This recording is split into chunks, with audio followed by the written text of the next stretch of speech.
हातातून सुटून पट्टी क्रॉस करून गेल्या होत्या. आपली गाडी पट्टीच्या आतच थांबवली. जे माझी फॅन फॅमिली कुटुंब आहे ना, त्यांचा मी काय ऋणी आहे.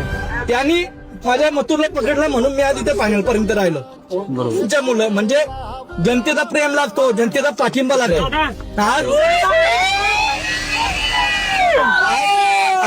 आज समज असेल यो जो दिलेला प्रेम आहे तो कुठे कामा येऊ शकतो. आज मोरे सरकारने सुद्धा मला इथे न्याय दिला. आज त्यांनी सांगितलं जो रितसर पळून जितलाय त्याला निर्णय द्यायचा. दादाला तो निर्णय इथे भेटला मोरेदादांकडनं आणि मी आभारी आहे मोरेदादाचा. येणाऱ्या काळामध्ये कधीतरी जेवढे हिंद केसरीचे मथुरनी किताब मिळालेत ना, त्यांचा एक मैदान मी विनाशुल्क ठेवेल आणि तिथे समालोचक आणि सगळ्या मोरेदादांच्या हाती आहेत.